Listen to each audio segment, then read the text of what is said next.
Hey, my name's David Manning from World Class Championship Wrestling. I want everybody out there to know, if you want to tune into a great show, tune into Territory Marks. Zach and Paul have been great today, man. They asked the right questions, and they got a lot of superstars coming up. I'm just glad I got to be on here.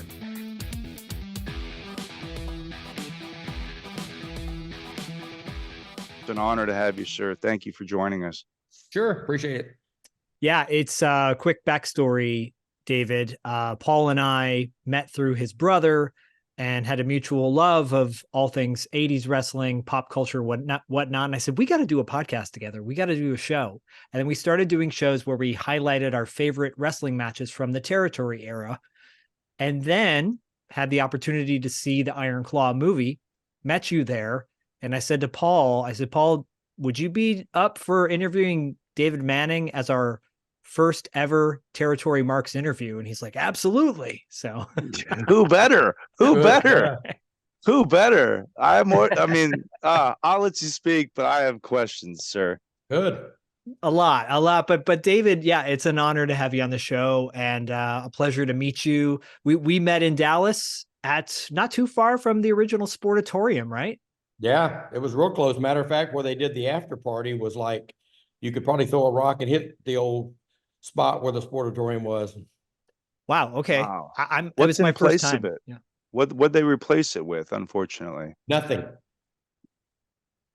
Nothing. It's just an empty lot. It's an empty lot, which is sad. Oh.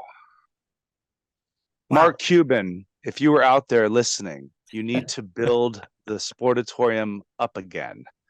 Sure. I agree. To modern standards, but Mark Cuban, you were sitting. This is my Shark Tank, Mark Cuban. You need to rebuild the Sportatorium. Well, the Sportatorium was Willie Nelson performed there more than anywhere else that he's been. Johnny Cash performed there. Obviously, when you go back to the wrestling history, Lou Thez, stars like that wrestled there. The old promoter that was there when I was there, Ed Watt, he actually had a contract. He showed me one time. He went and dug it out. And on it said Elvis Aaron Presley, $35. No way. Wow. Presley signed it to get his $35. Wow. I looked today and say, what would that be worth on the open market of eBay or somewhere? Wow. No kidding. Go ahead. I'm just curious what the Sportatorium was originally built for, because in hindsight, it kind of looks like an old rodeo arena, but I don't know that that's Big D Jamboree at all. That's why these singers were there. Originally, it was the Big D Jamboree, and then Willie would come. When Willie would come, he would just perform in the ring. I mean, they would really? They would take the ropes down. Funny story. Willie comes in one time, and we were just finishing up, and he came in the night before, so that was the night we wrestled. He was performing the next night, so. His agent comes in and he says, he talked to the promoter, Ed sent him to me, and he said, Ed Watt sent me over here to talk to you. Our security somehow got canceled. Do you think you could round up 4 or 5 wrestlers to sit around the ring to make sure no one enters the ring? I said, sure. Yeah. So I went and I sat on the ring steps as you go in right here, and then here's Willie performing, and Steve Casey and Scott Casey and Bill Irwin, we all sat around the ring and basically protected Willie Nelson one night. Wow. Yeah. That's kind of a lumberjack match in a way. Yeah, exactly. It's like the special enforcers, Willie's crowd, I don't think we were really worried about him rushing the stage. Oh my gosh. Now, would he come backstage into the locker room and interact or smoke some of the boys out? He did when he first got there. He came back and talked to us. I don't know how many times he performed, but like I say, there more than anywhere. Wow. That's wild. I would have never guessed that. Not at all. My first question is, when are you releasing a book about your time as a seriously in the business? Well, I've got one about halfway done, and oh, cool. It was crazy that you asked that, because I get asked so much all the way back when I started doing the Dark Side of the Ring. Right. Because most of the public thought I was a referee. Yeah. Which I was. Yeah. But they don't realize, that I was the booker. I was like family with the Von Erichs, Right. I mean, Fritz and I talked once a week, every week, whether he was in the office or not. If he was in the office, we talked more than that. But if he wasn't in the office, even when I wasn't the booker and Ken was the booker, I still had to call Fritz every, back then you carried a beeper. I had a beeper with one guy had the number. And I better find a phone and put my quarter in and call him. So that was it. It was basically every Thursday or Friday, no matter where I was at, we would go over how'd the booking meeting go, how'd this, what do you think, blah, blah, blah. And so, you know, I know we'll probably mention the movie a little bit here later. I think that was the part of the movie I just did was they portrayed Fritz really just the opposite in what he really is. Interesting. I mean, yeah, we'll get into that for sure. And I think one of the glaring omissions to me, among other things, was the fact that you were not featured in the film. And I get it. It's all about timing. It's all about pacing, et cetera, and it's about about the Von Erich family themselves. Sure. But if you turn on, I mean, I grew up watching wrestling on ESPN, getting bad cable feeds where I could see a little bit of world class, and I always see you popping up. And Paul and I have said on this show, there's been so many matches we've featured where you are integral to the match itself. Absolutely. You know, where you get on the mic midway through and you're like, I don't want to hear this. You know, we're going to cut this out right now, you know, et cetera, et cetera. And I'm like, I'm loving it because, you know, I grew up watching Tommy Young, we're big fans of as well. You know, of course, Earl Hebner in the big industry, in the big company there, he was doing his thing. But Tommy Young, but you specifically stood out to me as such an important piece of telling the story in the ring. And go ahead. Look like you were about to say something. Well, when I got started, it was crazy. When Fritz decided that, you know, back when I first got into the business back in the 77, 78, the referees were retired wrestlers. Yeah. And so all of a sudden it was Fritz one day just came to me because I had a beard and he was letting me pick up some extra money. You know, I was coaching his kids, but he was letting me pick up some extra funds, you know, carrying the ropes back and forth from the ring and stuff like that. And then the next thing you know, I'm helping sell tickets at the Sportatorium. And then the next thing you know, he wants me to come to a booking meeting. And then it was crazy from there. But all of a sudden one night he was like, you know what, shave that beard. I want you to referee a match. We're going to promote you as the youngest referee in history. And okay. And I was that accurate? Was it true at the time? By the time we fudged my age, it still holds true today. I dare someone to break it. Go ahead. But you know, and the wrestlers loved it. They really did because you can add. I was able to add so much more to the match by diving and making the count, right? Taking the bumps over the top rope, you know, and I remember Lord Alfred Hayes came to me one time and he said, you got to be more involved. He said, and you got to be more theatrical. He said, you know, like when you're counting, it's 1, 2, you know, and give that expression and you just got to live the match. You're in it. And so, and the dives, he was like, don't just run around and count, dive over them. And, you know, just a lot of different things. And him, Tony Charles, it was crazy how all the boys pitched in and were like, no, you gotta, you know, and physically get in there, you know, and, you know, make things happen. And then with Fritz, you know, I see some of the blogs out there that David was too involved, you know, he was too much about him. I'll let everybody know I didn't do anything Fritz didn't tell me to do. Right. There you go. Yeah. Right. You know, it was just all part of the story. And let me just say before I forget, and I can't forget this, but this is one of the greatest bumps I've ever seen in my life. Not just for, I mean, referee bump. Yeah, absolutely. The best referee bump I've ever seen in my life. But this is a better bump than most workers take today. Okay. And it is a match with Kevin and King Kong Bundy. And you probably know what I'm talking about. We're off of a reversal. Kevin hits you and you take the complete backflip bump over the top rope. Yeah. And then Kevin turns around, I think Bundy hits him, and he goes sailing over the top rope right on top of you. I don't know if he lands on you or not, but the fact that you went completely backwards without turning, which is the natural instinct, right? You went completely. I mean, this is the most beautiful bump I've ever seen in my life. And you're sitting there thinking, that's the referee. Oh my God. It was insane. You know, and it was crazy because where the ropes hit me, I wasn't really tall enough to go over like some of the boys were. So I almost had to leap backwards to get up high enough for it to catch me, to torque me over. And It is I incredible. sprained my ankle on that bump.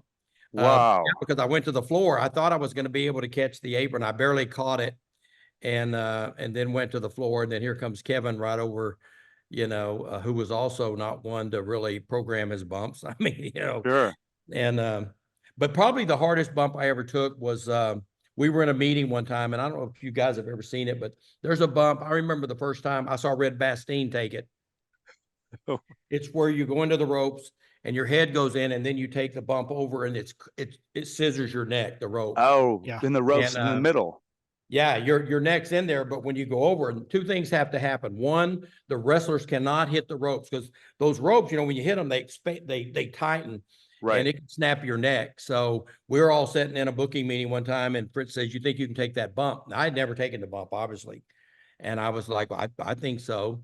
And it was funny because I did it in Fort Worth, you know, and Channel 39 was, that was the WCCW that was filmed in Dallas. So they weren't part of the Fort Worth show. And so it came time to take the bump, and it was Kevin and Kerry against Gino and Chris Adams. And so we didn't smarten up Mark Lawrence, anybody, because we knew how shocking the bump is. I mean, you think the guy's going to die. Right. And so when it come time to take the bump, and I got hit, and when I went in, we had loosened the ropes a little bit. Yeah. Because you got to have some give. And Right. so, but the key is I have to grab both ropes as I go in, get my head in there, and then flip over the top rope so that it scissors you. And Mark Lawrence just totally panicked. Matter of fact, he kind of heard it because he was trying to get me out too fast. Oh no. And because he was yelling, "He's gonna die, he's gonna die." Oh God. Awesome. And he jumps up. This bump's actually out there on the it's you know, when you go search stuff. But so anyway, I take the bump, and I had told Gino and Chris, grab both Von Erichs and do not let anybody hit those damn ropes. And so I take the bump, and Bronco comes running out of the back, and it was a wonder fans weren't jumping up, because Wow. what was really funny about the bump, so after the bump's over, while I'm down, Chris and them throw the powder in the Von Erich's face, and then Rick Hazard dives in, counts them out, you know. And but the next day we had to go to interviews over at Channel 39. So those guys had the footage. We had sent the footage over, obviously, the tape, and so they're editing into the world-class tape. So when I walk in, all of the guys that do the editing, and, you know, I guess they had watched that thing 50 times to try to see if I did it on purpose or was it just an accident. When I walk in, here's all of the crew gets down on their knees, and they're going, Yeah. Kayfabe. bowing. Kayfabe. Oh my God. Now, was that probably the Wow. first time that bump was ever televised, like that particular bump, or where did y'all first see that? Well, I saw it, the first time I saw it was in a match Red Bastien was in. That's And- right. Okay. You were just And saying. Red Bastien took the bump. And I remember I was working as a second, and I'm not supposed to get on the ring, you know, and Right. I wasn't totally smart back then because they just didn't smarten up the seconds. And I remember I jumped up on the ring because I thought he's going to break his neck. And Wow. But and visually, that just adds to it. Yeah. Because it's Oh, like, yeah. this is oh my God. So, and the reason I bring that up is because if I'm not mistaken, this is the bump that reportedly severed and cut off Mick Foley's ear. Right. So a lot of people consider that the Mick Foley bump, which in turn, it really goes back to the Bastien bump, if you think about it, unless Exactly. there's somebody that can find it before him. But the fact that you were taking it as well, years prior to Mick doing it, I mean, that's really something. I definitely need to see this. I yeah, it's definitely a want very to see scary this. bump. If you Absolutely. pull up the match, it's Kevin and Kerry against Gino and them, and it was a big show, but it was a scary bump. I know I was scared to take it. The other big bump probably was we did a thing in Reunion where we did a double ring. We had 2 rings. So we pushed them up against each other. So in the booking meeting, there was a what it was, there was a battle royal going to take place where you got thrown out of one ring and then you had to enter the other ring. And so, you know, it was like a double thing by the time there was only one standing. Right. But the match before the battle royal was Fritz Von Erich and I can't remember if it was Kabuki or who it was. But Fritz gets this idea now. We got to remember that we haven't seen the ring set up like this. So Fritz says, you know what? Do you think you could take the bump if I throw you from one ring all the way over both ropes and land in the other ring? Oh, no. Awesome. I was like, oh, I can do that. Yeah.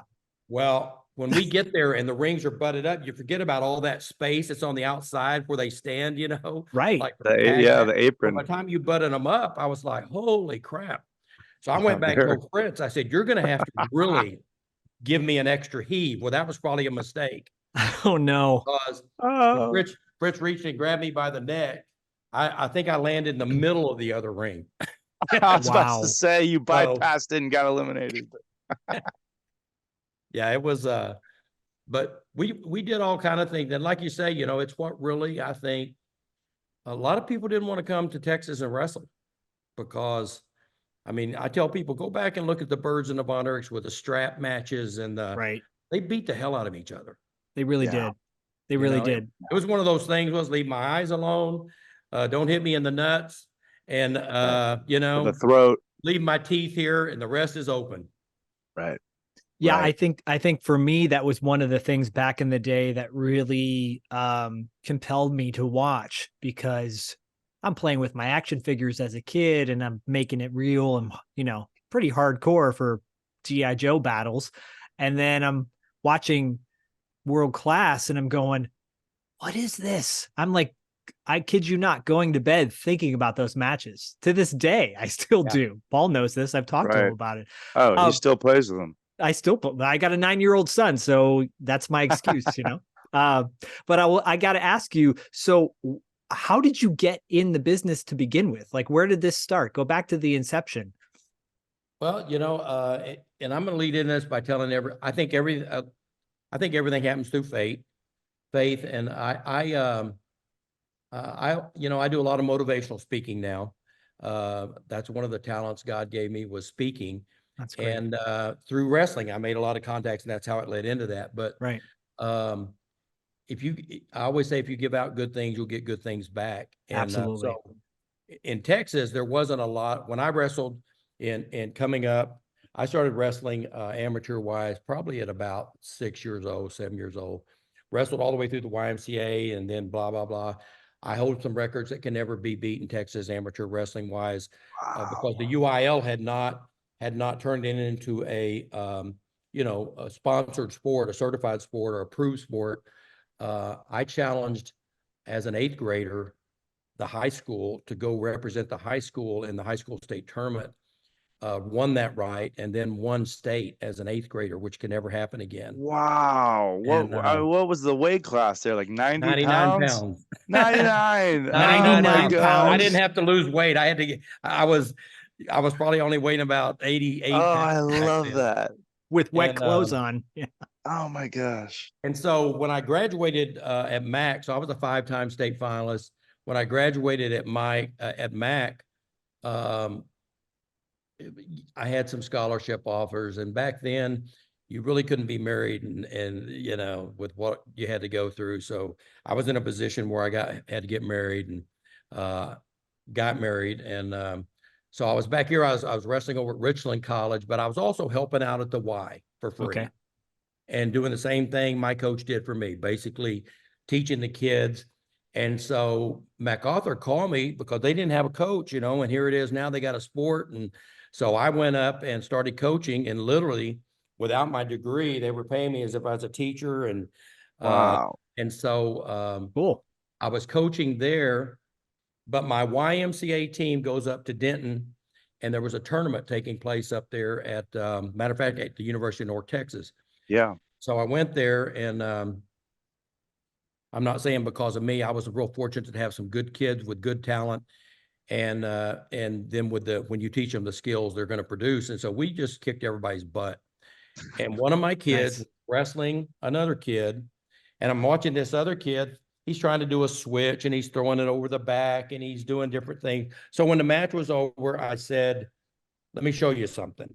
And I got down and I really got down on my knees and I was showing him how to do a switch and a couple other things and showing him how to keep his face, get it on the inside so you don't get cross face when you're trying to take someone down.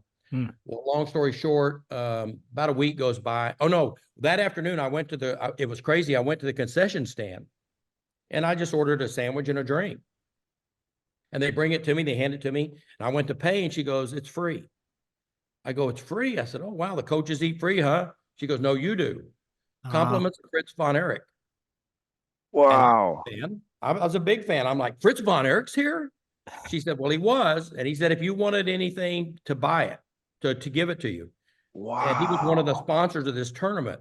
Wow. And so about a week goes by, I get a call from a guy named Jack Nelson, and he says, hey, Jack Atkinson's trying to reach you. And I said, who's Jack Atkinson? He said, Fritz Von Erich. I'm like, oh, wow. I said, well, give me my number. So next thing you know, I get this big, deep voice. I answer the phone and it says, hey, I want you to come out to my house in Lake Dallas. I live on Fritz Lane. And he says, I want to talk to you. I said, okay. So I go out to Lake Dallas and he's a very intimidating man. And so I go in and we go into his office. He's sitting back in his chair.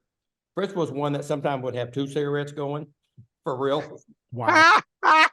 Sounds like my grandpa. And so grandma too. He's sitting there and he's puffing and he says, I've been doing some due diligence on you. You're a hell of a wrestler. I said, well, thank you. And he said, you remember that kid you helped here in Lake at the tournament up at the college? And I went, no. He said, well, you did. You got down on your hands and knees and you helped the kid. You know who it was? And I said, no. And he goes, Carrie. It was Carrie? It was Carrie. And Carrie comes out and he said, that's who you helped. I want you to be his private coach. Whoa. And he says, I got a gym out back. I'll put mats down. You tell me what you need. You got it. I want you to help him. I want you to help Dave a little bit. Kev's already at the University of North Texas. He was a freshman. Mm-hmm. And he said, and then when Mike and them come up. So I started doing that. And then he comes and he says, you want to pick up some extra money, taking the robes back and forth, be a second? I said, sure. So I would go because like I say, I was a fan. And I did that. And then all of a sudden he comes up with a refereeing idea. Then he comes in I've been doing it for about a year refereeing. He comes into Sportatorium one day and I'm working and they did the booking meetings on Tuesday mornings. And he comes through and he said, kid, come upstairs. And so I go upstairs and I'll never forget, it was Bronco, Gary Hart, Danny Pletchis, Bulldog Danny Pletchis. And then I sat in a chair off to the side and I was just being quiet and listening. And Fritz had this angle he was talking about and he went through the whole thing and he looked at Bronk and said, what do you think, Bronk? Bronk said, I like it. He asked Pletch, what do you think, Pletch? He said, I like it. He asked Gary, what do you think? I like it. And out of the blue, he looked at me and goes, what do you think, kid? Oh, no. I said, I don't like it. Wow. And he says, well, first of all, you're fucking fired. Now tell me why you don't like it. And so I said, well, and I don't even remember what it was. He thought and puffed his cigarette. He said, you know what? Kid's right. And he changed it up a little bit. And then when we went to leave, he said, you stay here. And they all left. And he said, I could have said I was going to go out there and take a big dump in the ring. They'd have said they liked it. Right. Wow. He said, I want your honest opinion. I want you in every booking meeting going forward. And, the rest is history. I mean, how old would you say you were at this time? I would have been, this was probably around 79 leading into 80. So 63, 73, I was probably about 26, 27. Yeah. Good head on your shoulders. Know what you're doing. I had an knack for finishes. I did all the finishes for years and years. Ken Mantell, when Ken became the booker, Ken could add to a finish, but he he wasn't good at coming up with a finish. And so even when he was the booker and I was more or less the assistant booker, he'd say, Dave, give me a finish. And I would come up with a finish and then we would all kick in on it. But, you know, the biggest one we ever did was mine, which we slammed the cage door on Kerry's head and Yeah. in reunion, you know, that was, man, that lit the spark right there. My first It's- question to you Oh, is, sorry. did you wear an iron cup on your crotch? Because taking that bold of a move in that meeting is mind blowing.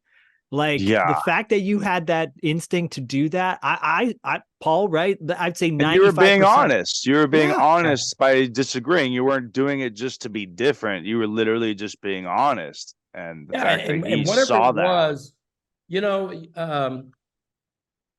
I can't remember what it was, but it to me, I thought the fans, I do remember the reason I didn't like it was I felt the fans was going to think, oh, that's fixed. Yeah. And that was pretty much what I tried to get across. We ended up doing basically the same, whatever Fritz had laid out. He just changed the way we went into it. And then, I mean, it goes all the way. I mean, that's why I say people don't understand how much Fritz believed. I found out exactly one night. Most people don't know this, but we had the big match in reunion. Fritz wasn't there. And there was something going to take place, and the booker, I'm not going to use names because, but the booker, they laid something out with some of the boys that had come up with something, and it was not good. And I said, we're not doing that. And the booker said, what do you mean we're not doing it? I said, it's not good. We're not doing that. And he said, well, it's not your decision. I'm the booker. And I said, we're not doing that. And he said, well, I said, let's call Fritz. So I'll never forget in reunion, we go to the payphone. There was a payphone in the hallway. The booker called him, goes through it and tells him what's going on. And he says, obviously Fritz said, put David on the phone. So I pick up the phone and Fritz says, all right, I'm not there. Are you dead serious? You don't? I said, it's not good. I said, we can't do it, Fritz. He said, all right, put him back on the phone. So he puts him, I handed him back the phone. And then he went wham, and he slammed it down so hard it broke the receiver off the phone, broke the phone, and stormed off. So the next morning, when I got to the office, Fritz was already there drinking coffee. He said, you ready? And I said, am I ready? He said, well, you know, he's going to resign today. And he said, that means you're the booker full time. Wow. Wow. That's awesome. Wow. So, wow. Do you have any, is there any knowledge of how Fritz obtained world class? Because he went from being this massive heel and, you know, then to all of a sudden being in charge of the whole thing. Well, originally, before World Class, you know, it was Big Time Wrestling, Southwest Big Sports. time. That's right. Okay. And so he, the promoter back then, and the guy that was Ed McLemore, and the story is, now I'm not going to get into conspiracy or all that. You know, Fritz went to SMU, held the record there for years and years and years, throwing the discus in the nation, had the longest throw in the nation for years. And so when Fritz decided he wanted to be a promoter for what, you know, next thing you know, Sportatorium burnt down, had to be rebuilt. And short period of time later, Fritz was the owner and, you know, started the matches. And back then the matches, like when I first got in the business, like in Fort Worth, we had 2 cameras. One was stationary. It didn't even have, no one even stood behind it. It was just focused on the ring. And then there was another one that below it, one was up high, one was low. And that one had a man behind it that, you know, would move it around, catch us coming to the ring. But, you know, when we made the decision with Channel 39, it changed everything because, you know, they were like, well, what if we did this? And would you care if we put microphones around the ring, Yeah. big boom mics? And would you care if the slow motion? And then we did the vignettes with the wrestlers. You know, you might show them at the bar or show them in a spa, or, you know, like the Sunshine thing when we showed David's ranch where Jimmy Garvin and Sunshine were having to clean up all the horsemen. Right. One of my favorite angles. I love that angle. Yeah. And And just for, I mean, what was going on in New York at this time in terms of production? They weren't, I mean, because I think people always credit New York with being the first of this, the first of that, the first, you know what I mean? That's, and it's absurd. Vince does. Vince says they were the first. Well, yeah. Not the people. Yeah. Vince tells people he was the first. And We but were they pulling- believe it. Yeah, I'll get heat here, but we were pulling Let's show me a guy without heat. I'll show you a guy not in the business, right? we were pulling a 14, 15 rating in their backyard when they were pulling a 10 and 11. And so a lot of people don't know there was a meeting took place here right after the Parade of Champions with the David Von Erich Memorial, Texas Stadium, 40-something thousand people. And it was to see if we could merge with the New York. We would be 60%, they would be 40. And we would take it everywhere, you know. But that was Vince Sr., Vince Jr., and the people that were Fritz and some people here.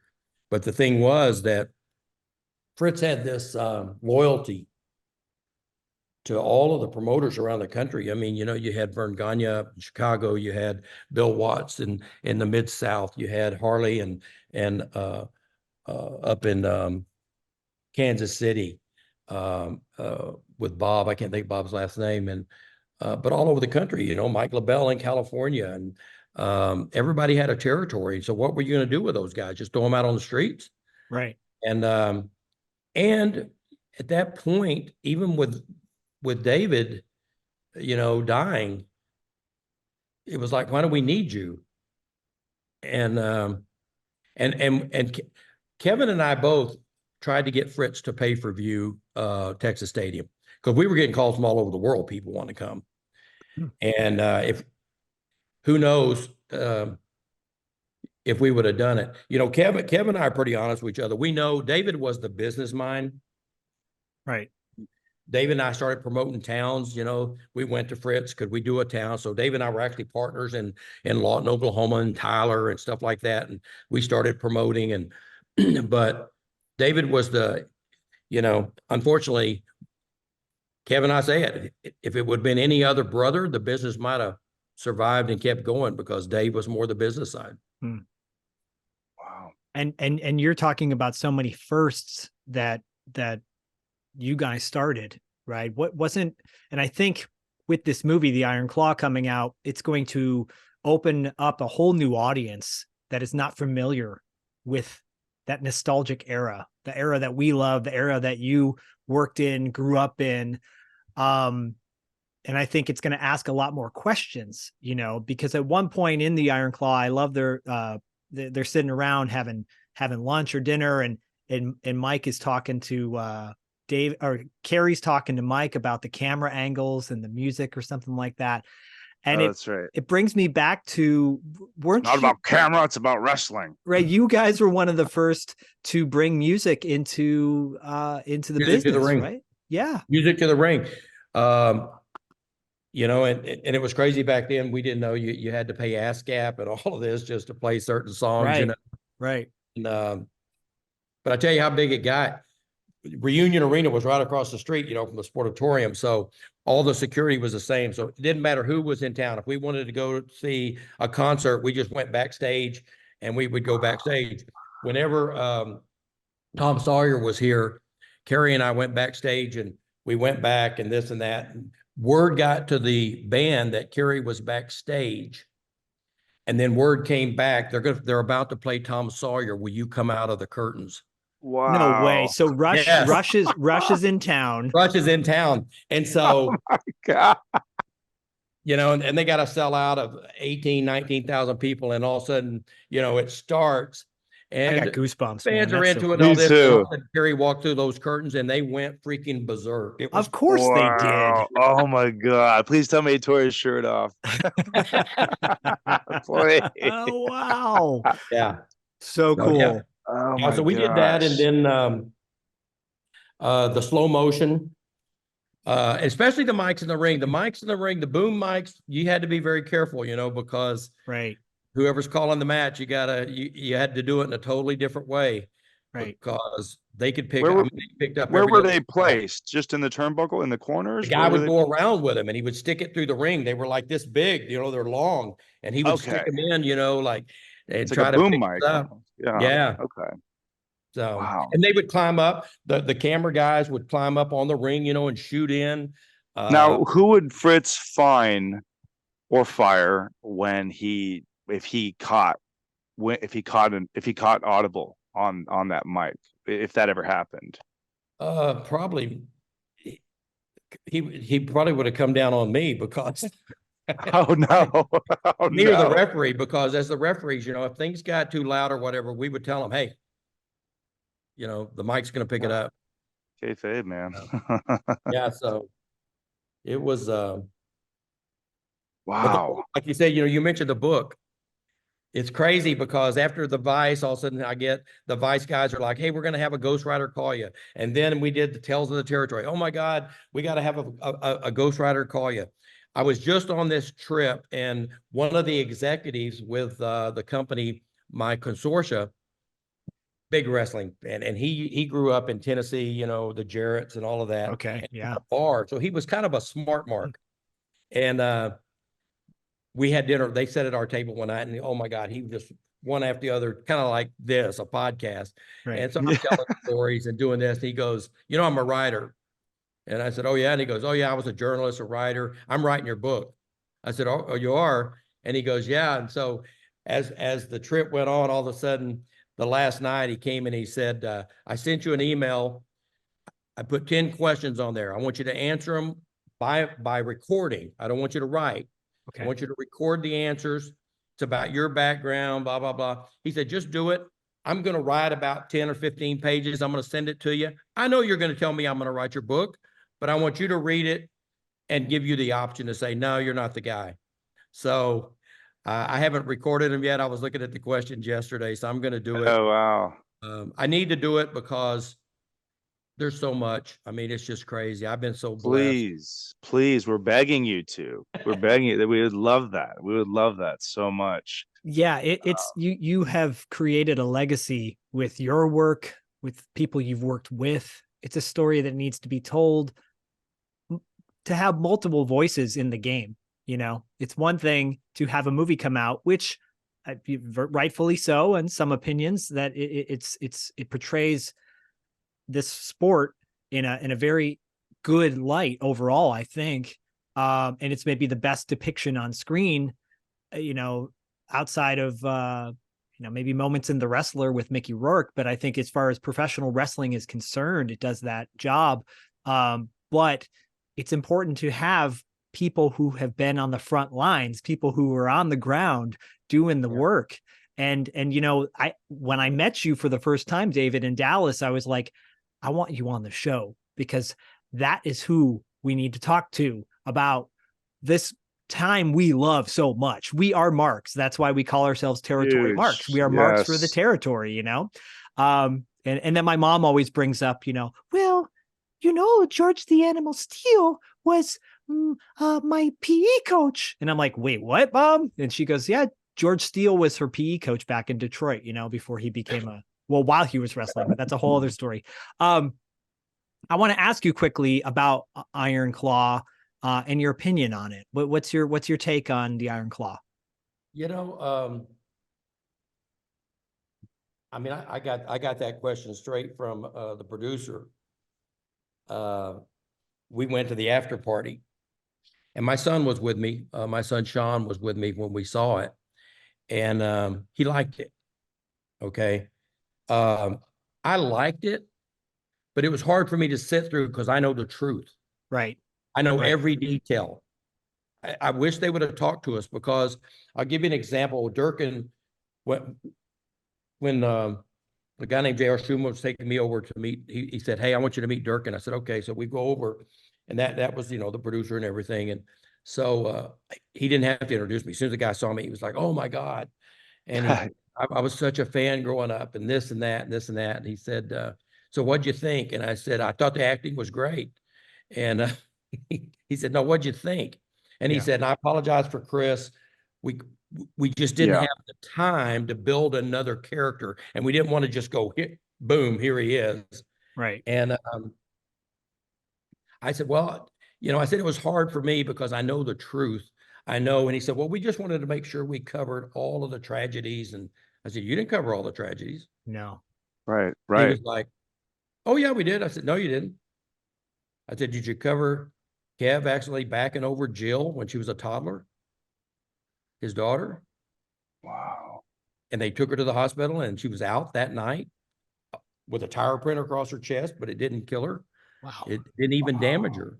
I said, "Did you, David's crib death with his baby, 3 months old?" Wow. Right. He said, "Oh, no, no." I said, "You should have talked to us." Yeah. Yeah. And, but like I say, my son liked it. I think the fans are going to like it. I know Brian, I was talking to Brian Gower, which is Brian Adias, if you guys remember him. He hunts down on my land. I got 1,500 acres down on the Big Cypress River. Nice. Wow. He and I were just together last weekend, and we were talking about, we were all like family. Yeah. And so it's really hard when I, especially I got the call about David, Right. woke me up at 2 a.m. and I'm the one that had to go tell Fritz. So, I think people will like it. I know when I met Zak, Efron, and some of the others there, they were so appreciative of what we had done. I think taking the bumps in the ring, they had a whole new outlook for what we Right. do. Yeah. Absolutely. Absolutely. It's a brutal business. Was there any one performance that you thought, wow, or a handful of them? I mean, obviously, I thought the leads were all great. I thought Holt McCallany was amazing as Fritz. When I was seeing the casting happening, mind you, I read for 3 different parts. I'll save myself the embarrassment for which parts I read for, but the verdict's out on one of those. I still think I read better than what I saw in the film, but that's neither here nor there. He was robbed. Either way, the Fritz character was probably the best. Thank you. Yes, thank you. Yeah. Matter of fact, I'll tell you how good the Fritz character was. They had Marshall and Ross Von Erich come up and take some bumps and stuff, in the scenes. I saw them in the credits and just like side wrestlers. I thought, why are they went up? More? But also, Kristen, was it Kristen or one of?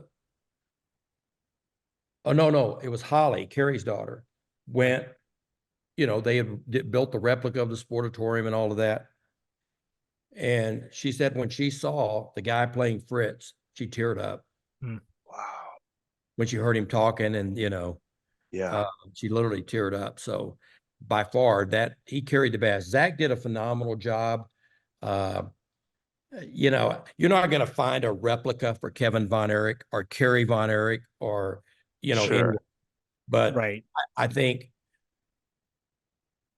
what they did was good. I thought Mike was a little bit big for.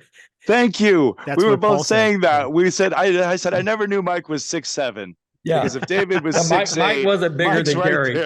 And Kerry was the smallest of all of them. And I thought that's very bizarre. Can we take Zak's body and put it on Jeremy Allen White, please? Because that makes more sense as Kerry. They should have had Zak go on a heavy swimming regimen is what they should have had, in my opinion, for Kevin, because Kevin's always had a more of a swimmer's body. Always, very lean, sinewy. Now, naturally, I know the one thing that bugged Kev about the movie was the curse. There was never any talk of a curse or thought or any thought of that. But and then the other thing I think was probably Kev didn't meet Pam at the matches. Pam went to school with with Brian Adias. She was actually a grade behind them. Okay. With Brian and Carrie. And so Kevin met her through the schools and the home, and Oh, wow. chased her for 3 months before she would even go out on a date with him. Oh, So wow. They made it seem like the other way around. yeah. Wow. Oh, that's So, funny. I'm sure she wasn't happy with her part. No, but we so appreciate this perspective because, you know, it's a perspective that needs to be heard for sure. You were in a documentary years ago called The Heroes of World Class. World Class. And Yes. I sang that documentary's praises up and down and shared it with as many people as I could, because I thought, if you want to get a fuller picture of what this business was all about for people that have never really tapped in. And we do have an audience of listeners who are not familiar with the business like we are. So there'll be certain terminology and they're like, you know, what's that mean? And Paul will graciously explain. But your connection with Heroes of World Class, was that the first time that you got like sat down to kind of talk about the company? That was one of them. You never know. Over the years, I've had probably after I left World Class, and I was still doing some overseas promotions on my own. Brody was actually doing some stuff with me, and when he got killed, you know, in Puerto Rico. But yeah, the first one that reached out to me was I won't say the name of the magazine, but it had beautiful women in it, and it wasn't Hefner's magazine. Mm-hmm. Yeah. That's all I'll say. But they called and wanted me to do an article, and but they didn't want anything good, and I was like, I'm not your guy. Yeah. They wanted the drugs and the yeah. you know. And, wrestling was very good to me. Led me to Christianity. It led me, you know. People will tell me, say, "Oh my God, can you believe what all the Kennedys went through?" And I said, "That's nothing." Right. Right. You know, and I'll tell you really quick too, you know, there is plenty of that out there in the world. There's plenty of gotcha type shows or, you know, where people want hits and attention. We're here to celebrate and cherish and find those moments. You know, we all have had tragedy in our lives to some degree, and you move forward, you move on, and hopefully you do.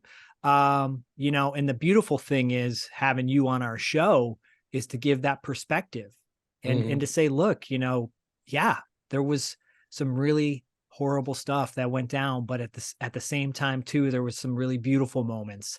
And, you know, it's not about, let's not talk about that stuff. It's more about, let's talk about both, because both should be cherished. Right. Yeah. Exactly. And I mean, I've done so many of too. like I say, you never know what's going to be big and not. Like I had several say, we're doing a movie or we're doing this now. The documentary, when they came to my office, it's always the same. They come and think we're going to talk for 20 minutes. Right. They were there 5 hours. Wow. But when Vice came here, they said, we're going to come to your house. They came to my house. They set up that morning, and we just have a few questions and we'll be out of your hair within a couple hours. They were here all day. Wow. Because once they get into it, they don't realize what all I know. Right. And then it was just like, oh my God. And then all of a sudden, like they would bring up a wrestler and I would say, and then after they'd be like, we're doing one on him. We got to come back, you know? Right.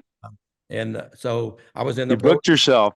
You booked yourself for the following shows. Yeah, I was in the Chris Adams one. I was in the Gino Hernandez, and then obviously the Von Erichs. And then later on, they came back in the third season and wanted me in the Ultimate Warrior. But that was the first one, was the documentary that was really, I thought, kind of on track. But Vice, man, I was impressed when I even watched those, you know. And then right after, it was crazy, right before the Von Erich movie thing started, I got approached by a guy that writes for D Magazine. This is D Magazine that's coming out. They sent me the early copies. I got them day before yesterday. The top story says the fake Von Erich. Wow. So it's about Lance. Lance. Wow, really?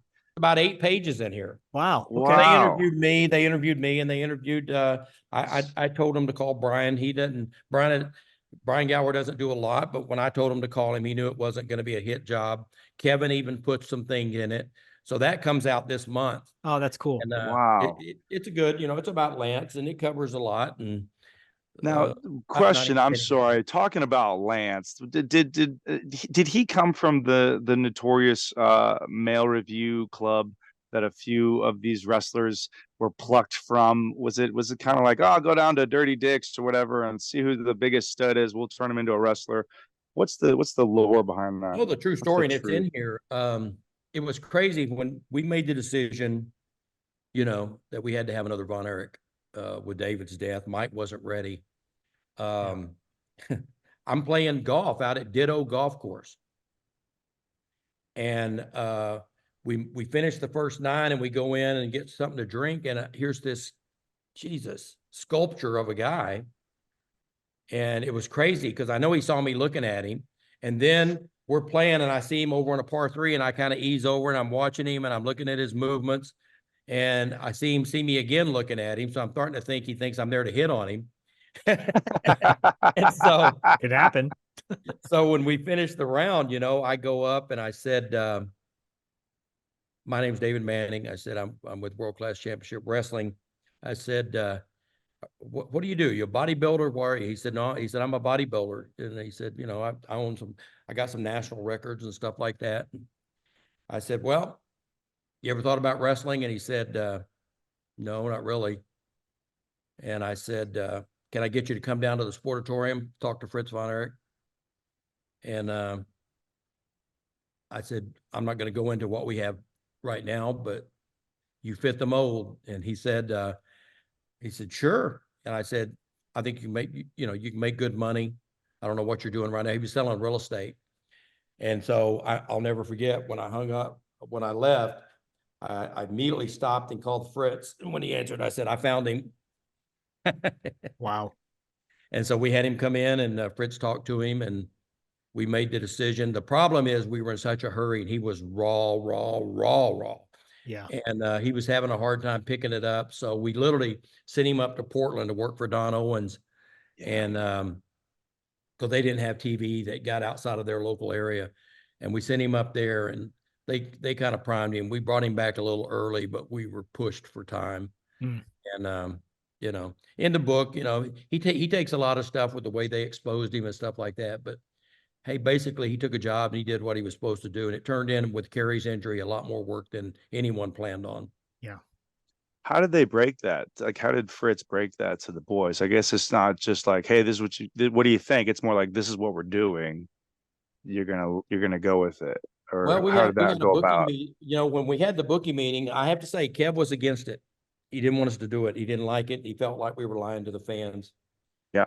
But also he wasn't in every bookie meeting when I'm trying to fill holes, and so we'd already had the plan for the 3 Freebirds. So we needed 3 Von Erichs. Right. And as far as the boys, I'm sure there was some animosity out there because man, you're talking, normally you got to go through all of the bumps and bruises and this. Here's a guy that walks right into the main event and crashes the ring at the Cotton Bowl. And then he's off to the races. Every match he's in is a main event, Right. So I'm sure there was some stuff out there, but he was good. And then at a certain point, when Kerry got the leg injury, we would put Kev on at a spot show on Saturday night. Kev would wrestle like first here. Lance would wrestle like first here, and then they would crisscross wherever those towns were at, and they would be in the main events at each town. So, trying to plug holes. Yeah. I remember one time years ago, this is probably 2013, I did a double shot in Pittsburgh and then Cleveland. And I messaged, I think I tweeted out to Kevin that, this today's the closest I've felt to even a semblance of what you might have done on a regular basis. And I think he responded with like a laugh or a chuckle and, something like that. But it was just a really cool thing, because a lot of people don't consider the fact that, you were sometimes working multiple times. Oh yeah. And flying also sometimes to make these dates. I think that's kind of how if I'm not mistaken, Ric Flair ended up with the plane crash that broke his back. Yeah. So Hart, Gary Hart, same thing. yeah, Gary Hart, yes, Right. absolutely. So, a lot of people don't take into consideration. And also, I don't now I think, from what I noticed when I was with WWE, the referees, they're all part of the ring crew and all that stuff. The rings back then, a lot of people don't realize that the rings back then were not what we have today. Today would be considered more of a state-of-the-art thing, whereas the rings back then, I mean, these were, I'm not going to call them death traps, but they were not what we have today. Well, that, and, it was crazy. We used to, we'd have guys come to the Sportatorium. I want to wrestle. I want to wrestle. I want to wrestle. And if we saw somebody we like, it was crazy because we'd have them sign a waiver and then we'd take them down to the ring. And I would always be the first one in the ring with them. And, but no one knew I wrestled, pretty much all the way up to trying out for the Olympic trials. And so Brock would come down there and go, how are you going to be a wrestler? You can't beat the damn referee. And, but when you put him in the ring, I would make him hit the ropes. I'd say, no. And I'd show him how to hit the ropes. I'd say, I want you to hit the rope, back, back, back. After about 5 times, they're like, oh, this is bullshit, Right. So Right. people don't understand the ropes were a steel cable with a piece of tape around them. Seriously. And the same thing with the ring. We had to build a ring in Israel when we got there, when the first show we did over there, and they literally built it solid like a boxing ring. Oh yeah, no, even worse. It was really, they just put 2 by 12s down, and then put a piece of plywood on top of that, and then just put a thing across it and thought that would work. Oh And my I remember the boys were, oh my God, were they bitching? Oh my gosh, I bet. Because you Just literally don't bump. But yeah, that's Wow. a rug, anything, a carpet, Right. please. Something. As we start to wrap up, because we want to be mindful of your time, and Absolutely. and again, thank you. It's been a pleasure. Sure. We do have a couple questions from friends, fans of the show. Chris Kavinsky, he's a friend of yours, Paul. Yes. Right? He asked quickly if you had a funny Terry Gordy story you could share. Yeah. So we're coming back from I give you 2 quick ones. We're coming back from San Antonio. It's me, Sunshine, and Garvin in the front seat. Back seats, Michael Hayes, Terry Gordy, and Bill Irwin. So we're coming down Interstate 35, coming back from San Antonio. Irwin and Gordy getting an argument about who can run fastest. So the next thing I know, Michael's like, pull over, pull over. So I literally pull over on the shoulder of 35. Bill Irwin and Gordy get out, take their boots off. We mark off 50 yards. And Michael's at the starting line. I'm at the finish line. And we're like, go. And they're running down the side of the shoulder of the road. Oh my God, on I-35. On I-35. And so, and there's been a little alcohol flowing. So, of course. Yeah. to say though, when I get to the ring on Monday night, when I get to the matches, neither one of them can walk. Blisters on their feet, where they tore their feet up on the pavement. The other one is Terry Gordy, Michael, and Buddy had wrestled in Lawton, where I promoted. Coming back, it's late, coming out 287. There's no cars. I can tell it's the birds in front of me. And so as they went over a hill, as I come to the top of the hill, I see them pulled over on the shoulder. So I turn my lights off. And I know what they're doing. They're taking a piss. Right. So I go down with my lights off. I take my 9mm out and I stick it out the window like this, Oh no. As I go by, I go Awesome. boom, boom, boom. They all dive into the weeds. And I didn't think about the aftermath because I see them running for their car. Oh no. So now I speed up and I went over a hill and went down, and here's this little store that's closed. So I pulled in beside it and turned my lights off. And then I see they go by. So Monday night comes, we get to the building and Michael comes up and he's like, real funny. Oh no. Fall asleep anywhere where we're at. That's hilarious. Did he ever get you back? No, thank God. Yeah, Because thank God. I knew better than to fall asleep when those guys were on. That poor Buddy Roberts. Oh man. You got the brunt of it. That's fantastic. My mom, Carol McKee, she has a question for you. If you Okay. could if you could play any ring song, any song to bring you to the ring, what would it be? Oh God. Got to be careful here, or I'll sound like We can do at the time, and we can do now. I We can do would, both. we were all good friends with Stallone, so I would probably have to go with one of the Rocky themes. There you go. Yeah, There you go. awesome. I think that's Awesome. that's a slam Can't go dunk right wrong. there. Yep. Um, Well, Yeah. what you gave us today was gold, and it would be an honor to have you back on. It really would. I So would absolutely love it. Your thank you, time. David. Thank you so much, we'll David. follow up after the Von Erich movie's out. Sounds Yeah. sounds perfect.